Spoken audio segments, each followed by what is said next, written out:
موضوع الدرس في إثبات المعاد والأدلة على ذلك سورة النازعات تفسير ابن كثير. الحمد لله رب العالمين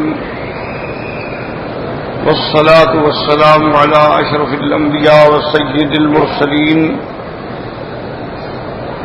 سيدنا محمد وعلى آله وأصحابه أجمعين. اللهم صل على سيدنا محمد وعلى آل سيدنا محمد كما صليت على إبراهيم وعلى آل إبراهيم في العالمين إنك حميد مجيد. أعوذ بالله من الشيطان الرجيم. بسم الله الرحمن الرحيم. والنازعات غرقا والناشطات نشطا والسابحات سبحا فالسابقات سبقا فالمدبرات أمرا يوم ترجف الراجفة تتبعها الرادفة قلوب يومئذ واجفة أبصارها خاشعة يقولون إنا لمردودون في الحافرة أإذا كنا عظاما نخرة قالوا تلك إذا كرة خاسرة فإنما هي زجرة واحدة فإذا هم بالساهرة. اس سے پہلے سورۃ النبا میں اللہ تبارک و تعالی نے قرآن مقدس میں اس یوم قیامت کے بارے میں خبر دی تھی،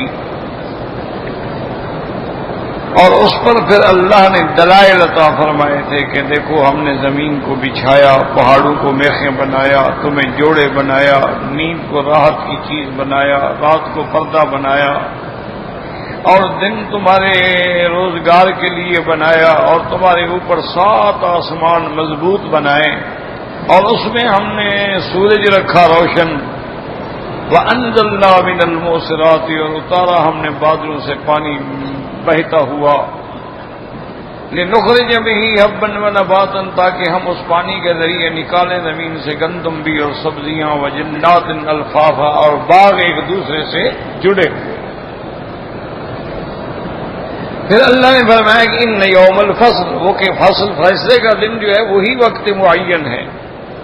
یوم ینفخ فی الصور، جب سور پھونکا جائے گا، وتأتون افواجا، پھر آئیں گے جماعتیں جماعتیں، وفتحت السماء فکانت ابوابا، اور کھول دیا جائے گا آسمان، یعنی پھٹ جائے گا جیسے ہو گئے دروازے.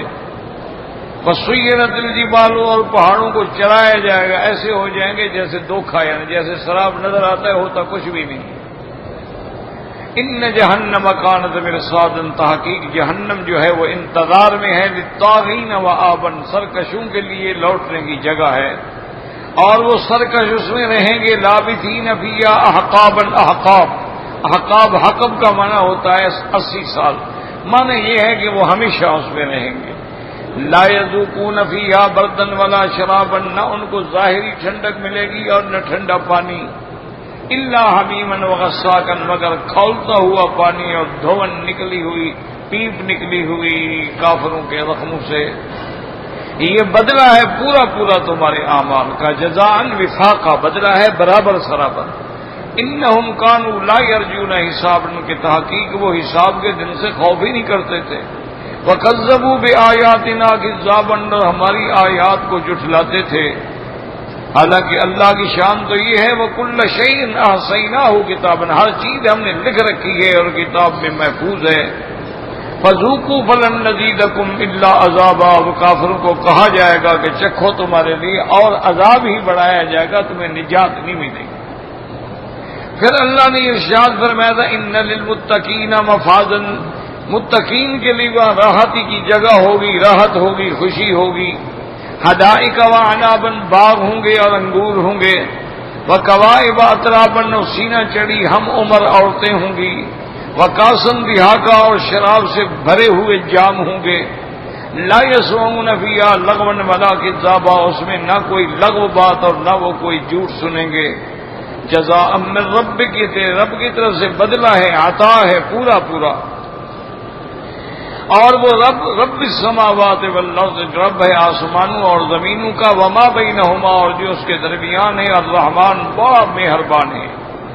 لا یملکون منہ خطابا، قیامت کے دن لا یقدرون، کسی کو یہ طاقت بھی نہیں ہوگی کہ اس کے آگے ابتداء کلام کر سکے، بات کر سکے۔ یوم یقوم الروح والملائکۃ، جس دن روح سے مراد جبریل علیہ السلام ہے، جبریل بھی اور فرشتے بھی صف بنا کے کھڑے ہوں گے۔ لا یتکلمون، وہ بول نہیں سکیں گے، الا من اذن له الرحمن، مگر وہ جس کو رحمان کی طرف سے بولنے کا اذن ملے گا۔ وقال صوابا، اور کہے گا بھی بات ٹھیک ٹھیک، یہ نہیں کہ کوئی غلط بات کہہ سکے یا غلط سفارش کر سکے۔ ذالک الیوم الحق، یہ قیامت کا دن جو ہے میرے محبوب یہ حق ہے۔ فمن شاء اتخذ الی ربہ مآبا، اب جو چاہے اپنے رب کی طرف رجوع کرے، لوٹے، توبہ کرے، شرک چھوڑے، گناہ چھوڑے اور اللہ تعالی کی اطاعت اختیار کرے۔ انا انذرناکم، ہم نے تم کو ڈرا دیا، عذاباً قریباً، ایک ایسے عذاب سے جو قریب ہے۔ کیا معنی؟ قیامت قریب ہے کہ ہر آنے والی چیز قریب ہوتی ہے اور جانے والی دور ہوتی ہے۔ تو دنیا گویا جا رہی ہے اور قیامت آ رہی ہے۔ الدنیا مدبرۃ والآخرۃ مقبلۃ، انا انذرناکم عذاباً قریبا۔ اور وہ عذاب قریب کس دن ہوگا؟ یوم ینظر المرء ما قدمت یدا، جس دن سب کچھ دیکھ لے گا بندہ، جو کچھ اس کے ہاتھوں کی کمائی ہے، یعنی جو کچھ اس نے عمل کیا وہ سامنے ہوگا۔ وَيَقُولُ الْكَافِرُ يَا لَيْتَنِي كُنتُ تُرَابًا، اور کافر کہے گا کہ ہائے کاش میں مٹی ہو جاتا، کیونکہ قیامت والے دن اللہ جانوروں کو بھی زندہ کریں گے اور ان کے بھی فیصلے فرمائیں گے، ان کو بھی ایک دوسرے سے بدلہ دلائیں گے، اور اس کے بعد حکم دیں گے کونو ترابن، مٹی ہو جاؤ۔ تو اس وقت کو دیکھ کر کافر بھی حسد کرے گا کہ کاش میں مٹی ہو جاتا تو اس عذاب سے بچ جاتا۔ اور بعض علماء نے فرمایا کہ اس میں اشارہ ہے کہ کافر بھی کہے گا کہ کاش میں تکبر نہ کرتا، میں اکڑتا نہ، میں اللہ کے آگے جھک جاتا تو آج میں اس عذاب میں نہ ہوتا، کیونکہ مٹی جو ہے وہ جھکنے والی چیز ہے اور آگ جو ہے وہ اٹھنے والی چیز ہے۔ یہ سورت الحمدللہ ہم نے پڑھی، اور آج ہم نے جو سورت پڑھی ہے اس سورت کا نام ہے النازعات۔ اور یہ سورت جو ہے بالاتفاق مکیہ ہے، یعنی ہجرت سے پہلے حضور صلی اللہ علیہ وسلم پہ نازل ہوئی ہے، اس میں کوئی اختلاف نہیں۔ اور اس سورت کا مرکزی مضمون بھی وہی اس بات قیامت ہے، اور اس کے بعد اس بات توحید ہے۔ پھر اللہ تعالیٰ نے مجرمین کا اور سب کی ذکر فرمایا ہے۔ تو یہاں بھی اللہ تبارک و تعالیٰ نے تقریباً 5 چیزوں کی قسم کھائی۔ والنازعات غرقا والناشطات نشطا والسابحات سبحا فالسابقات سبقا فالمدبرات امرا، یہ 5 چیزیں ہیں جن کی اللہ نے قسم کھائی۔ اور یہ مسئلہ بھی الحمدللہ بیان ہو چکا ہے کہ انسانوں کو اگر قسم کھانی پڑے، پہلے تو قسم نہ کھایا کریں، لیکن اگر آپ سچے ہیں اور قسم کھانی پڑے تو صرف اللہ کے نام کی قسم ہو، اللہ کے سوا کسی غیر اللہ کی قسم کھانا جو ہے وہ شرک۔ جیسے لوگ اپنی اولاد کی قسم کھا لیتے ہیں، اپنے بزرگوں کی قسم کھا لیتے ہیں، اپنے پیر کے روزے کی قسم کھا، یہ شرک ہے، یہ کفر ہے۔ قسم صرف اللہ کے نام پہ ہوتی ہے، واللہ باللہ تاللہ، اللہ کے سوا من حلف بغیر اسم اللہ، اللہ کے سوا اگر کسی غیر کی حلف اٹھائے تو وہ کافر ہو جائے۔ لیکن اللہ جس چیز کی قسم کھائیں، اللہ کے تو مالک ہیں، وہ خالق ہیں، ان کی شان ہے، وہ جو چاہے کرے۔ اس لیے اللہ نے قرآن میں بہت بڑے مقامات پہ قسمیں کھائیں. یہاں بھی 5 چیزوں کی قسم ہے. اب سمجھیں کہ کیا یہ 5 صفتیں ایک چیز کی صفتیں ہیں یا مختلف؟ یہ 5 چیزیں جو ہیں یعنی یاد رکھیں کسی ایک کی صفتیں ہیں یا یہ 5 جو ہیں مختلف چیزوں کی صفتیں ہیں. بعض علماء مفسرین فرماتے ہیں کہ یہ ایک چیز کی صفت ہے اور اس سے مراد ہے کہ نازعات سے مراد جو ہے وہ ہوائیں ہیں.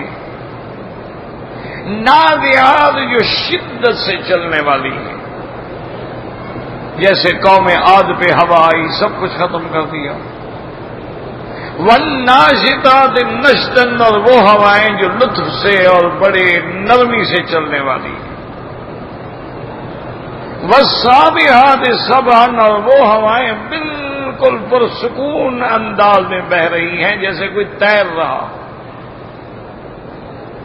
والسابقات سبقا، اور وہ ایک دوسرے سے آگے بڑھنے والی ہیں.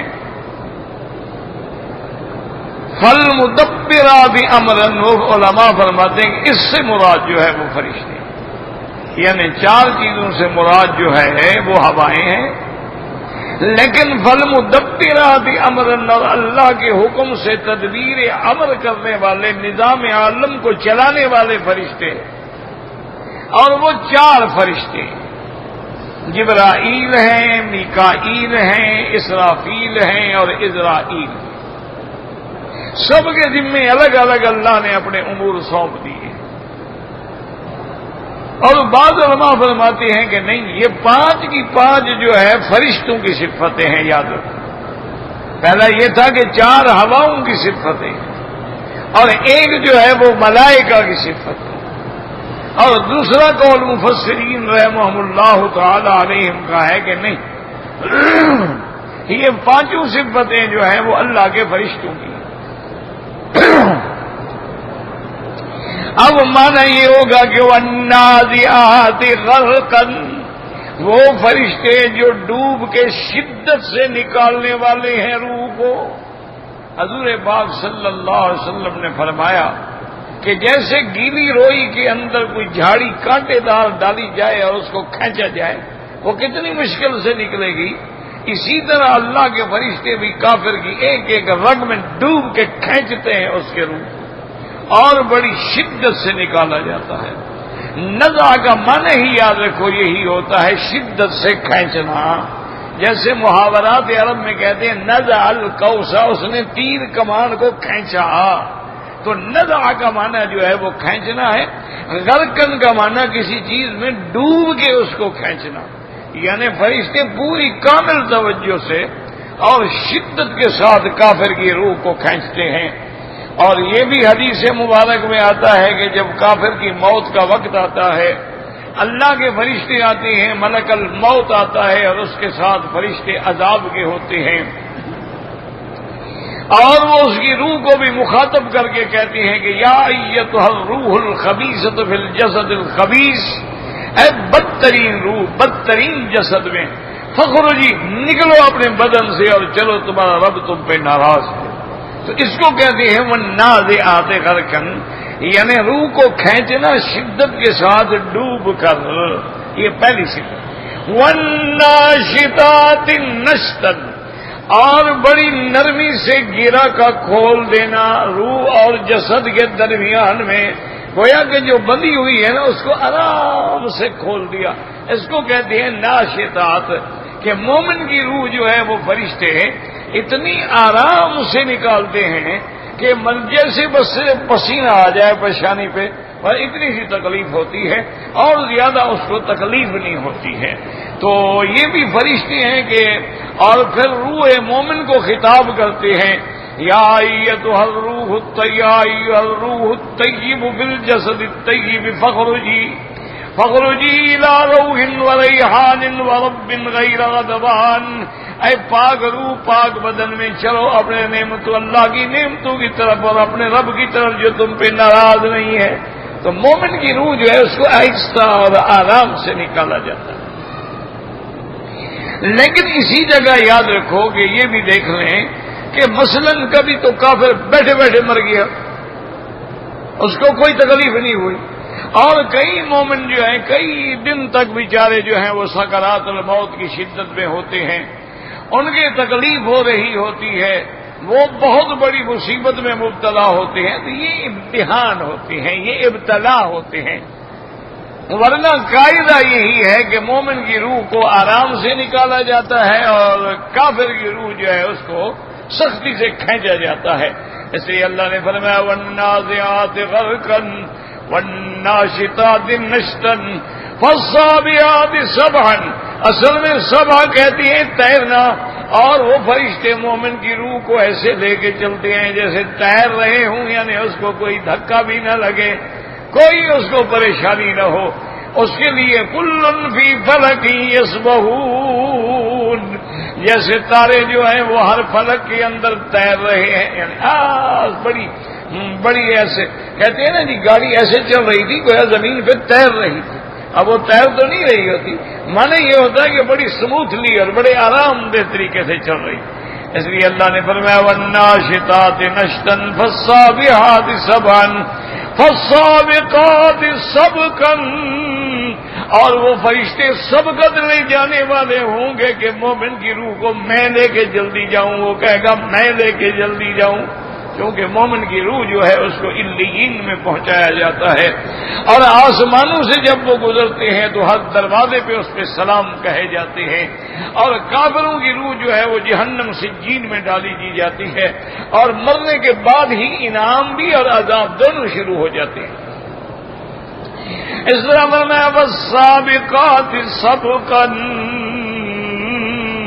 کیونکہ اللہ کے فرشتے جو ہیں وہ اللہ کے حکم کے بغیر کوئی کام نہیں کرتے ہیں، اور جب اللہ حکم دیتے ہیں تو فرما برداری میں سب سے زیادہ سبقت کرتے ہیں، جیسے مومن میرے پاک نبی کے پاک صحابہ والسابقون السابقون الاولون من المہاجرین والانصار، اور اسلام میں سبقت کرنے والے پہلے آنے والے مہاجر بھی انصار بھی، اور دوسرے مقام پہ فرمایا والسابقون السابقون اولئک المقربون، اللہ کی تعمیل میں فرما برداری میں اطاعت میں سبقت کرنے والے ہیں۔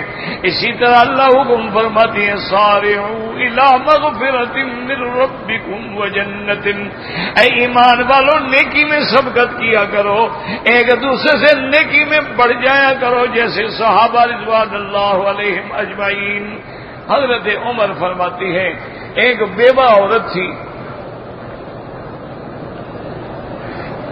اور یتیم بچے تھے، تو یہ یاد رکھیں کہ جو مسلمان کسی یتیم کی کفالت کرتا ہے، حفاظت کرتا ہے، خدمت کرتا ہے، اس کا مقام قیامت میں حضرت محمد مصطفیٰ کے قریب ہوگا۔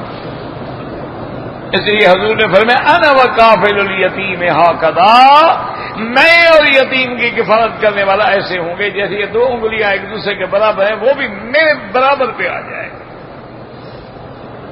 اور اسی طرح اللہ تبارک و تعالیٰ فرماتے ہیں کہ جب بندہ کسی مسکین کے سر پہ ہاتھ رکھتا ہے، حدیث میں آتا ہے کہ اس کے ہاتھ کے نیچے جتنے بال آتے ہیں اللہ اتنا نیکی ہمیں دے۔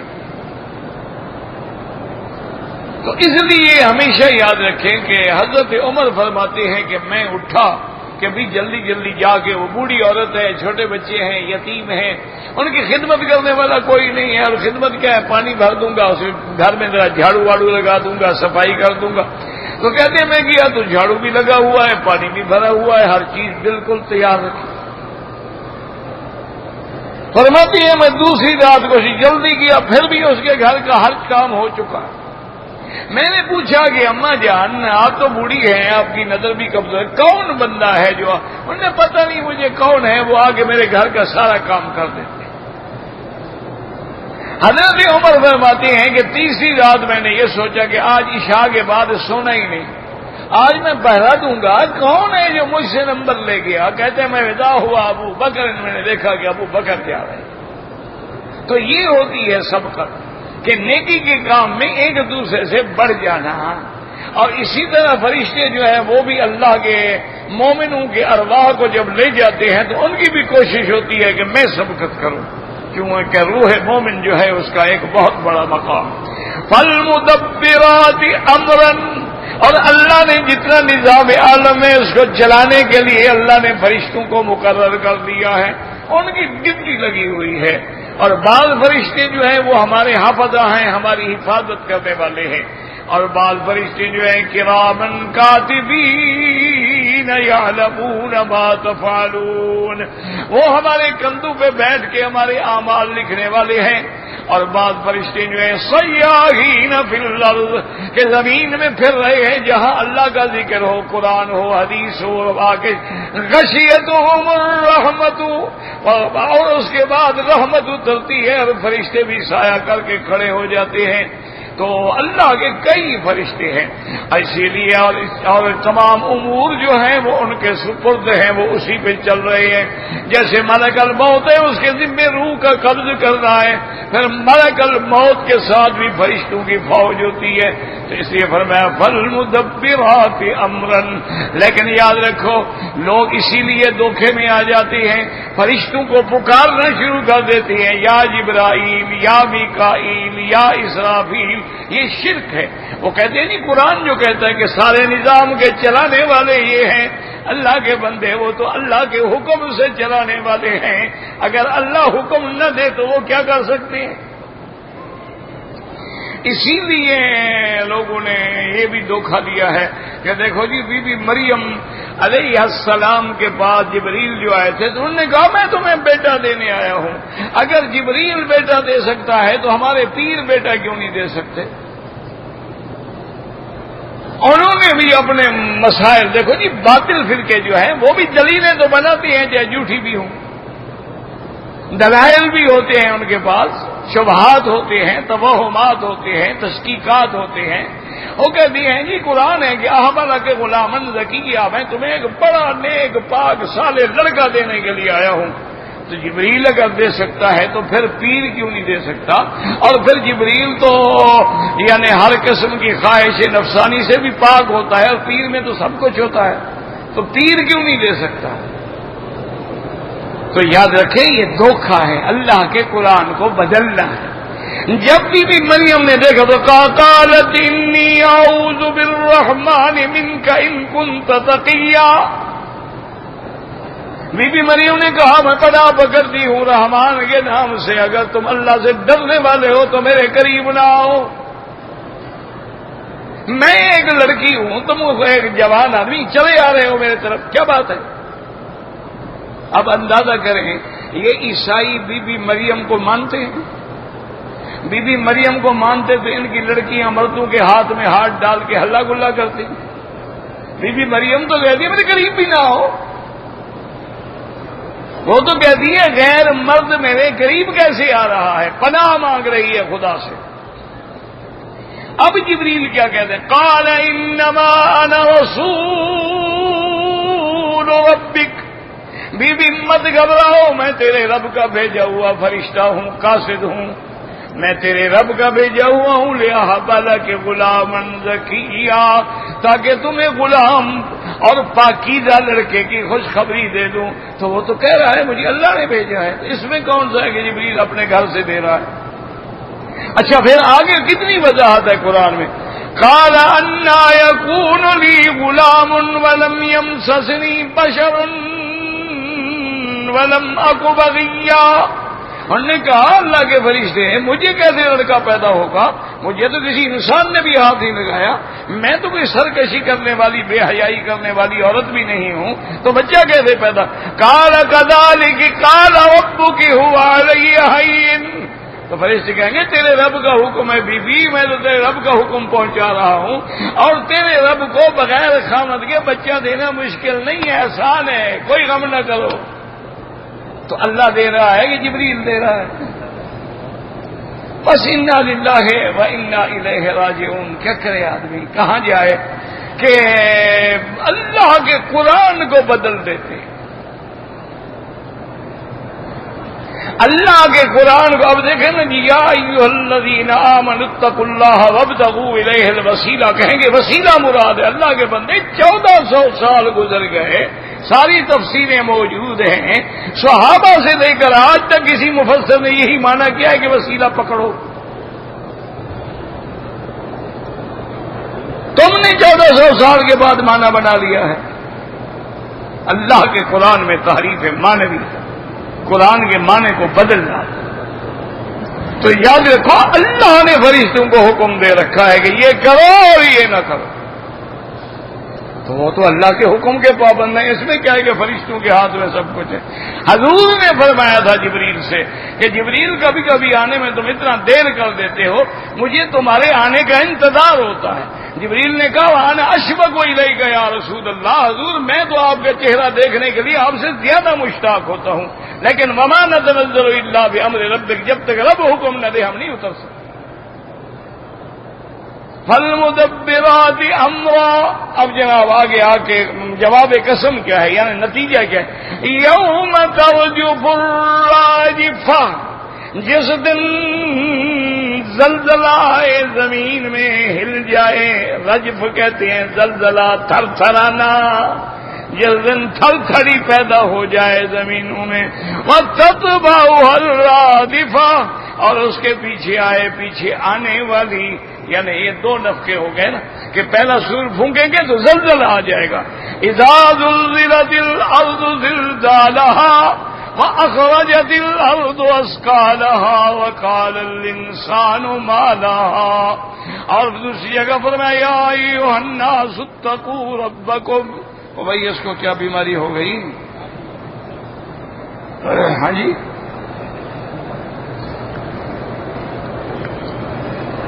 سیل ختم ہو گیا، اور ڈال دو، کون سا بھی مشکل مسئلہ ہے. سب روزانہ لیا ڈال دو پہلے سے، کیا تکلیف ہو جائے گی؟ یہاں تو بڑے سستے ملتے ہیں بھائی. یا ایھا الناس اتقوا ربکم ان زلزلۃ الساعۃ شیء عظیم یوم ترجف الراجفہ، جب سور پھونکا جائے گا تو ہر چیز ہل جائے گی، زلزلے آ جائے. وَتَتْبَعُهَا الرَّادِفَةُ، اور اس کے پیچھے پھر اور آنے والا آئے گا، یعنی وہ سور دوسرا پھونکا جائے گا. یوم ترجف الراجفۃ وَتَتْبَعُهَا الرَّادِفَةُ، یعنی پہلا نفقہ اور دوسرا نفقہ.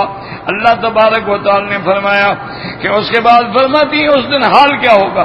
قلوب یومئذ واجفۃ، اس دن دل کانپ رہے ہوں گے، ڈرنے والے ہوں گے.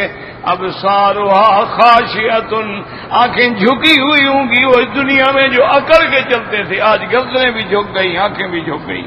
یقولون انا لمردودون فی الحافرہ، کہیں گے ہائے کاش ہم دوبارہ لوٹائے جائیں گے.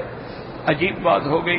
حافرہ کا معنی یعنی حیات بعد الموت، کہ ہم دوبارہ زندہ کیے جائیں گے. یہ تو پھر بڑی گن. یقولون انا، اور یہ بھی استہزان کہہ رہے ہیں اذا كنا عظاما نخرہ، جب ہو جائیں گے ہم ہڈیاں کھڑکھڑانے والی، ہڈیاں بھی ختم ہو جائیں گی.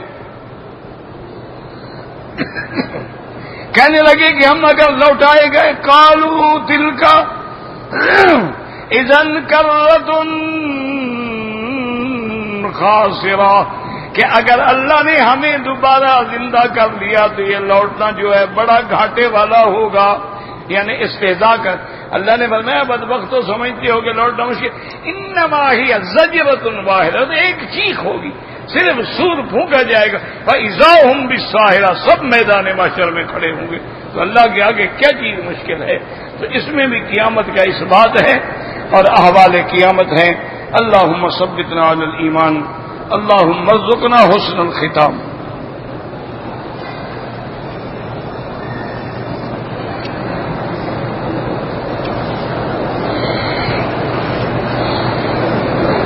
کہتے تھے کہ حاجی حضرات جو ہیں زمزم گھر لے جاتے ہیں، بالکل لے جانا چاہیے، یہ تو سنت ہے.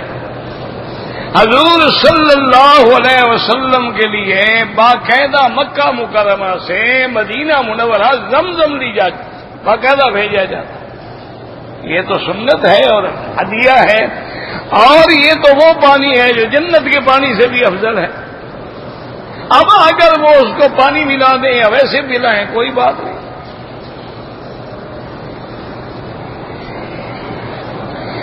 بچیوں کی شادیاں نہیں ہو رہی ہیں، میرا بھائی بچیوں کو بھی کہیں، ان کے ماں باپ بھی قرآن پاک میں سورۃ الرحمن ہے، اول آخر درود شریف پڑھو اور 3 دفعہ روزانہ سورۃ الرحمن پڑھ کے اللہ سے دعا مانگو تو انشاءاللہ ثم انشاءاللہ بہت جلدی رشتے مل جاتے ہیں، اور بڑے اچھے رشتے ہوتے ہیں، کیونکہ سورۃ الرحمن جو ہے یہ عرائس القرآن ہے، قرآن کی گویا یہ دلہن ہے۔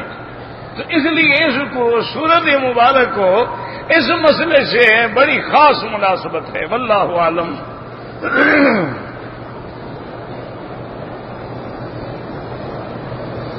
کہتے جی کہ عقیقے کے جو بکرے ہیں ہم کسی مدرسے میں دے دیں کوئی بات نہیں، لیکن مدرسے میں ذبح کر کے دیں تاکہ 7ویں دن یا 14ویں دن وہ تقسیم ہو جانا چاہیے۔ یہ نہیں ہے کہ آپ نے بکرے دے دیا وہ مہینے کے بعد ذبح کریں، پھر عقیقہ تو نہیں ہوگا نا۔ عقیقے کا معنی ہی یہی ہے کہ 7ویں دن اس کے بال اتارے جائیں، بالوں کا وزن کیا جائے، اور جتنے بال ہیں اتنی چاندی، اور چاندی کی قیمت صدقہ کر دی جائے، اور 2 بکرے اگر لڑکا ہے لڑکی ہے تو 1 بکرا ذبح کر کے تقسیم کر دیا جائے۔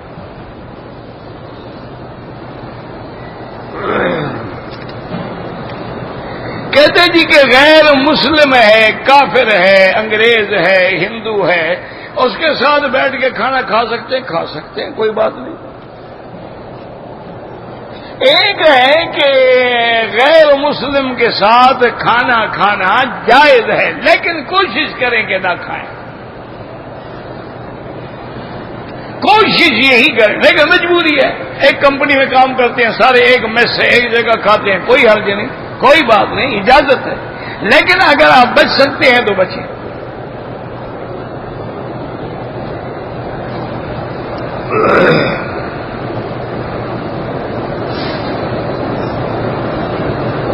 کہتے جی کہ مجھے ریح کی ریاح کی تکلیف ہے اور میرا وضو جو ہے وہ قائم نہیں رہتا، حتیٰ کہ نماز کی حالت میں بھی ریح خارج ہو جاتی ہے، کوئی بات نہیں، یہ بیماری ہے، آپ مجبور ہیں۔ حل یہ ہے کہ ہر نماز کے لیے نیا وضو کرو، یعنی تم نے مغرب کو وضو کیا ہے نا، اب یہی وضو کافی ہے، عشاء تک نماز پڑھو، طواف کرو، نفل پڑھو، جو کچھ مرضی ہے کرو، پھر جب عشاء کا وقت آ جائے تو اب دوبارہ وضو کرو۔ تو ایک نماز سے دوسرے نماز تک چاہے بھی خارج ہوتی رہے وہی وضو کافی ہے۔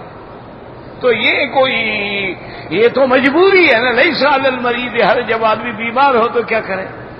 اب دیکھو نا، جو بندے بیچارے کھڑے ہو کے نماز نہیں پڑھ سکتے بیٹھ کے پڑھے، جو بیچارے بیٹھ کے بھی نماز نہیں پڑھ سکتے اور لیٹ کے بھی پڑھ سکتے، ویل چیئر پہ بیٹھ کے بھی پڑھ سکتے، کسی سیڑھیوں پر بیٹھ کے بھی پڑھ سکتے ہیں، حالت خوف میں گھوڑے کی پشت پر بھی بیٹھ کے پڑھ سکتے ہیں، تو حالات ہیں نا، مجبور ہے نا انسان۔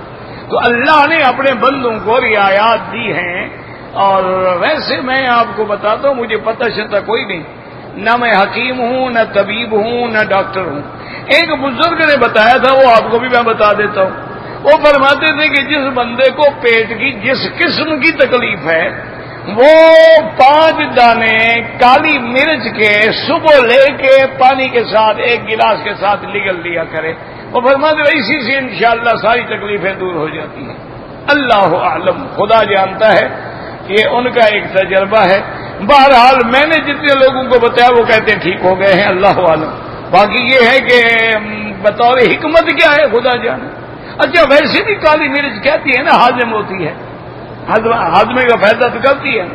اچھا شدید کھانسی ہے، کالی مرچ کو آپ پاؤڈر بنا کے شہد میں ملا کے چاٹیں، فوراً کھانسی ختم ہو جاتی ہے۔ تو یہ اللہ کی حکمتیں تو ہیں نا۔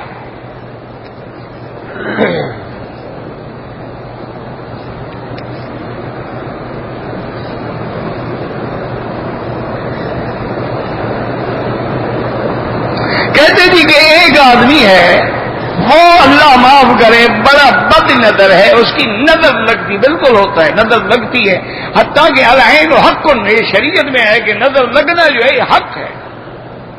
حضور کے صحابی کو نظر لگ گئی۔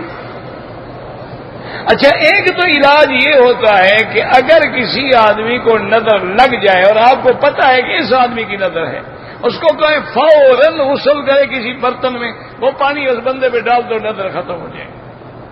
اچھا، اب اس کی نظر سے کیسے بچے؟ تو جب بھی آپ اس کو دیکھیں گے لا حول ولا قوت الا باللہ العلی العظیم، ماشاء اللہ لا حول ولا قوت الا باللہ العلی العظیم، اللہ اکبر، بس کہہ دیں انشاءاللہ نظر نہیں لگے گی۔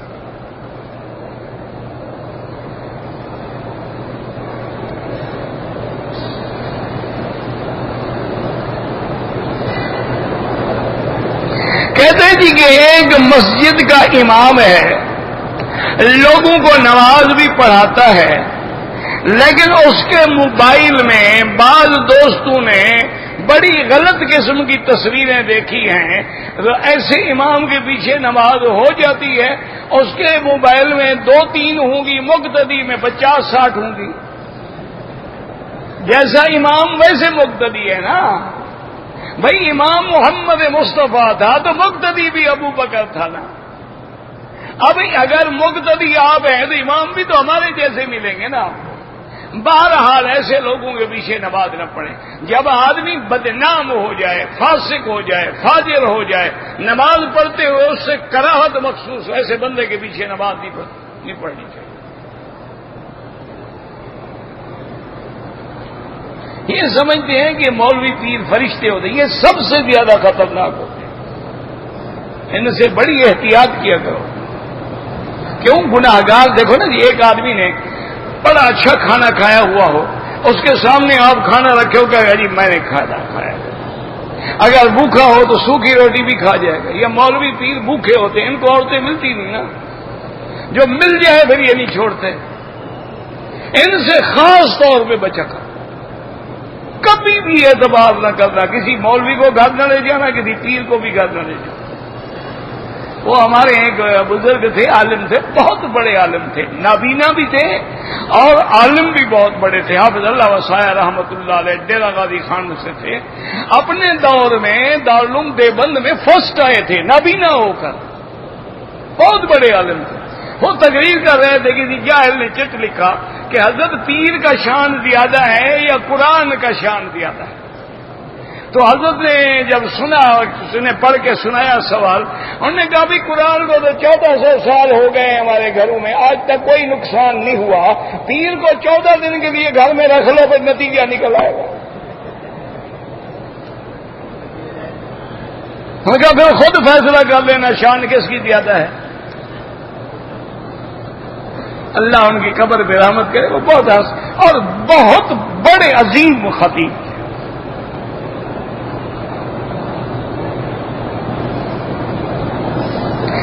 ایک آدمی انڈیا سے ریاض آیا، اس کا وہاں 1 مہینے کام تھا، کام کرنے کے بعد کام کے سلسلے میں مکے آیا، احرام نہیں باندھا، کوئی جرمانہ نہیں، لیکن افضل یہ ہے کہ آتے ہوئے طائف سے احرام باندھ لے۔ اب بھی اگر ہمت ہے تو طائف جا کے احرام باندھ کے میقات کا عمرہ کر لے۔ وہ آیا ہی کام کی نیت سے تھا، عمرہ تو نیت ہی نہیں تھی نا اس کی، اس لیے جرمانہ نہیں پڑے گا۔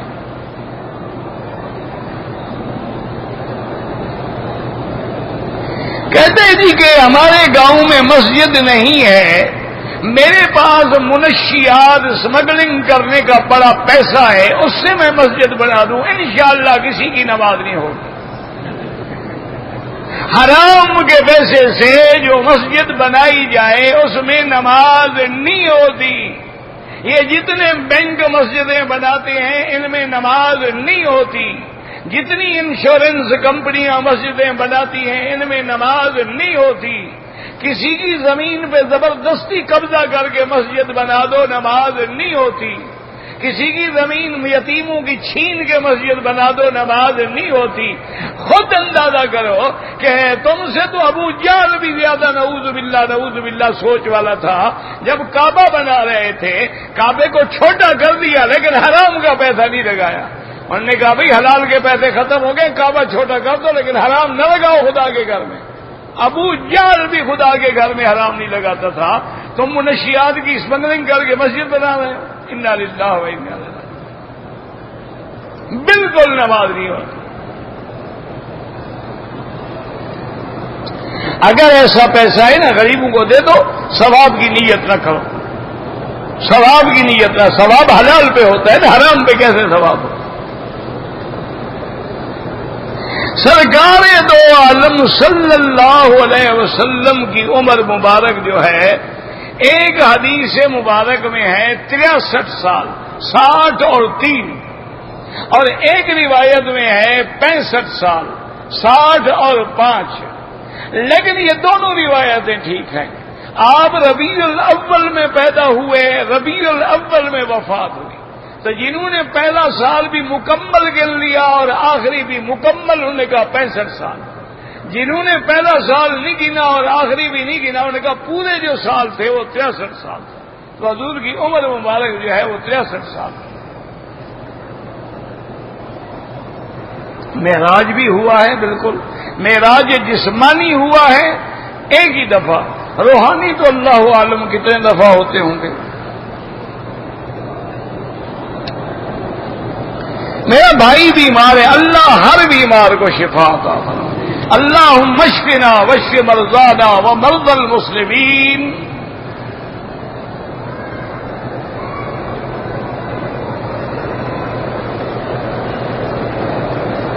میں سورۃ بقرہ بھی پڑھتا ہوں لیکن مجھے جادو تکلیف دے رہے، تو اللہ کے ہاتھ میں ہے قرآن، ہمارا تو قرآن پہ یقین ہے، باقی اللہ کے ہاتھ میں۔ کسی آدمی سے رجوع کرو جو عملیات کا ماہر ہو، میں تو نہیں جانتا۔ بہت سارے لوگ ہوتے ہیں نا جو عملیات کو کرتے ہیں، جادو توڑتے ہیں، ان سے ملو۔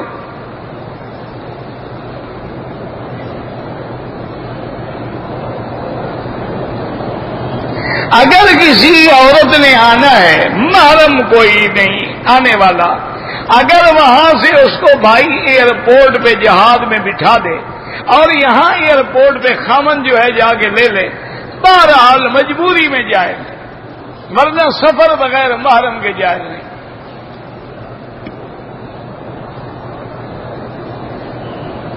کہتے جی کہ یہاں ایک عالم ہے، اہل حدیث والے ہیں، اور باقی ائمہ پہ اعتراض کرتے ہیں، اللہ ہدایت، ہم تو ہدایت کی دعا کرتے ہیں، وہ اگر برے بھلا کہتے ہیں تو ان کی مرضی ہے۔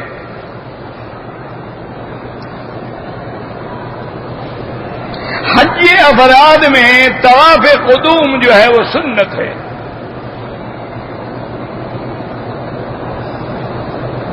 عرفات کو اس لیے کہتے ہیں کہ علماء نے فرمایا کہ آدم و حوا کی پہچان ہوئی۔ مزدلفہ اس لیے کہتے ہیں کہ عرفات سے وہ جو مجمع ہے وہ ایک دوسرے کے اوپر ازدلاف کر کے قریب قریب آ رہا ہے، ورنہ نام مشعر الحرام ہے۔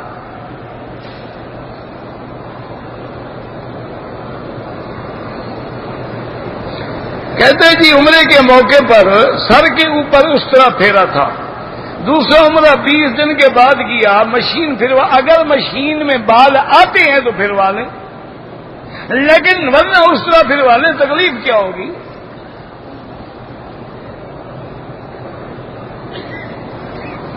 سرکار دو عالم صلی اللہ علیہ وسلم کے مدینے پاک میں جب جائیں، اپنے منزل پہ جا کے غسل کریں، کپڑے پہنیں، خوشبو لگائیں، ادب سے چلتے ہوئے مسجد میں آئیں، 2 رکعت تحیت المسجد پڑھیں، ادب سے چلتے ہوئے مواجہ شریف میں آ کے کھڑے ہوں اور الصلاۃ والسلام علیک یا رسول اللہ، الصلاۃ والسلام علیک یا حبیب اللہ، الصلاۃ والسلام علیک یا خیر خلق اللہ۔ اس کے بعد سیدنا ابوبکر، سیدنا عمر، پھر کعبے کی طرف رخ کر کے دعا اللہ سے کریں۔ کہتے جی کہ مسجد میں دوسری جماعت نہیں ہونی چاہیے، یہ فقہ کا قول ہے، اس لیے کہ ہر آدمی عادی ہو جائے گا، پھر پہلی مسجد آباد ہی نہیں رہے گی۔ بھئی جب مؤذن ہے، اوقات معین ہے، نماز ہوتی ہے، بھئی کیا مانا ہے کہ کوئی اب آ رہا ہے، کوئی کل آ رہا ہے، کوئی پرسوں آ رہا ہے؟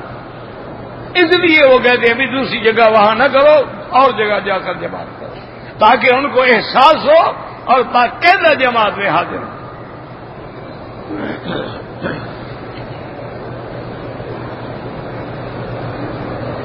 چاول باہر ہیں تو یہ صحیح سا، یہ یہاں جو آدمی بیٹھے ہیں نا اس کو مل لے، ان کو دے دیں، ہمارے کوئی چاول ہیں یا کیا ہے، بڑی مہربانی، جزاک اللہ۔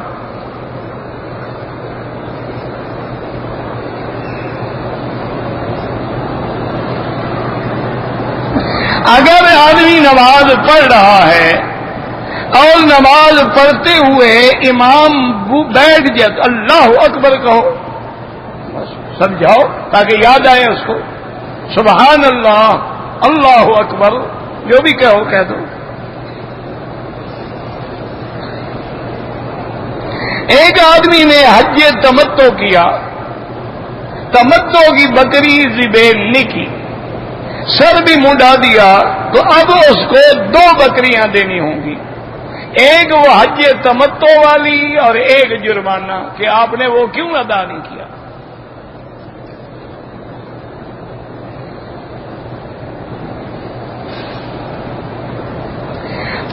اگر لڑکی نابالغ ہے 8-9 سال کی، اس کا نکاح کسی بڑے آدمی کے ساتھ کرایا جائے، بچی کی جگہ اس کا باپ نکاح کا جواب دے، نکاح ہو جائے گا، لیکن ایسا ظلم نہ کیا کرو۔ قرآن بھی کہتے ہیں عرباً اترابا، قرآن کہتے ہیں وکوائب اترابا، قیامت میں جو عورتیں ہوں گی تمہاری ہم سن ہوں گی، تو ہم سن ہونا جو ہے وہ بھی ضروری ہے۔ یہ نہیں ہے کہ ایک آدمی کی عمر 80 سال ہے، لڑکی ابھی بیچاری 8 سال کی ہے، 10 سال کے بعد یہ 18 کی ہوگی اور انشاءاللہ فوت ہو جائے گا یا قبر میں پڑا ہوگا۔ وہ ہمارا ایک دوست تھا، وہ کہتا تھا مکی صاحب، جب نوجوان شادی کرے تو میاں بیوی خوش ہوتے ہیں، اور بوڑھا کوئی نوجوان لڑکی لے آئے تو محلے والے خوش ہوتے، ان کو فائدہ پہنچتا ہے۔ اس کا ایک تجربہ تھا بیچارے کا، ہر آدمی ہوتا ہے تجربے والے۔ کہتے ہیں جی کہ مسجد کے لیے جب چندہ دیا جاتا ہے تو اس میں اللہ عالم حلال حرام، تو اس میں تحقیق تو نہیں ہے، تمہیں تو تحقیق تھی کہ تمہارا اسمگلنگ کا پیسہ ہے، وہ تو فرق ہے نا۔ چندہ ارے ہمیں کیا پتا کون سا حلال تھا کون سا حرام تھا، اب ایسی مشین تو بنی نہیں کہ ہم نوٹ کو ڈالیں تو لکھا ہوا ہو یہ حرام کا ہے یا حلال کا ہے۔ تو اس لیے اور پھر یہ ہے کہ مسلمان سے ہم یہ امید ہی نہیں کر سکتے کہ وہ حرام کا پیسہ مسجد میں ڈالے گا، حرام کا پیسہ اللہ کے گھر میں ڈالے گا۔ لیکن یہاں پھر بھی معاملہ مشتبہ ہے نا، وہاں تو یقین ہے کہ حرام کا پیسہ ہے، تو جہاں یقین ہو حرام کا پیسہ مسجد میں نہیں لگایا جا سکتا۔ اور ویسے بھی کوشش کیا کرو 1000 ریال کے بجائے 100 ریال دے دو لیکن حلال کا دیا کرو، 100 ریال کے بجائے 2 ریال مسجد میں چندہ دے دو لیکن حلال کے پیسوں سے، اسی میں برکت بھی ہوتی ہے اور مسجدیں آباد بھی ہوتی ہیں۔ اس لیے آپ دیکھیں گے بعض بڑی بڑی مسجدیں ہوتی ہیں لیکن آباد نہیں ہوتی، اور بعض کچی بنی ہوئی مٹی کی مسجدیں، کوئی قالین نہیں کوئی دری نہیں لیکن ماشاءاللہ بھری ہوئی ہیں نمازیوں سے۔ تو اصل وہ اخلاص ہوتا ہے، وہ حلال کے پیسے کی برکت ہوتی ہے، واللہ اعلم۔